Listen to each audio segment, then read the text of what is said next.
বিরুদ্ধে বাংলাদেশ গণতান্ত্রিক ছাত্র সংসদের সুস্পষ্ট অবস্থান। আজকে গাজায় যা হচ্ছে দীর্ঘদিন ধরে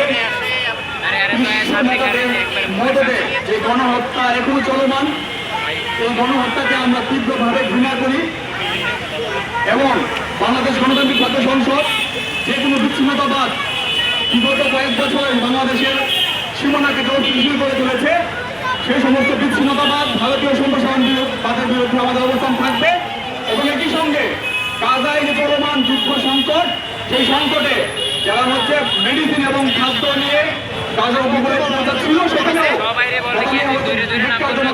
সেই হামলা তীব্র নিন্দা আমরা বাংলাদেশ গণতান্ত্রিক ছাত্র সংসদ জানাচ্ছি। আমরা বাংলাদেশ গণতান্ত্রিক ছাত্র সংসদ জুলাই অভ্যুত্থানের দাঁড়িয়ে আছি এবং পৃথিবীর যে কোনো সময় যে কোনো সংকটে যে কোনো গণহত্যায় আমরা বরাবরের মধ্যে মানুষের পাশে থাকবো এবং এটা আমাদের শুধু রাজনৈতিক এবং নৈতিক ওয়াদা না, এটা আমাদের রাষ্ট্রীয় ওয়াদা। আমরা ওই জায়গা থেকে পৃথিবীর যে কোনো গণহত্যার বিরুদ্ধে আমাদের অবস্থান আমরা সবাইকে অসংখ্য ধন্যবাদ।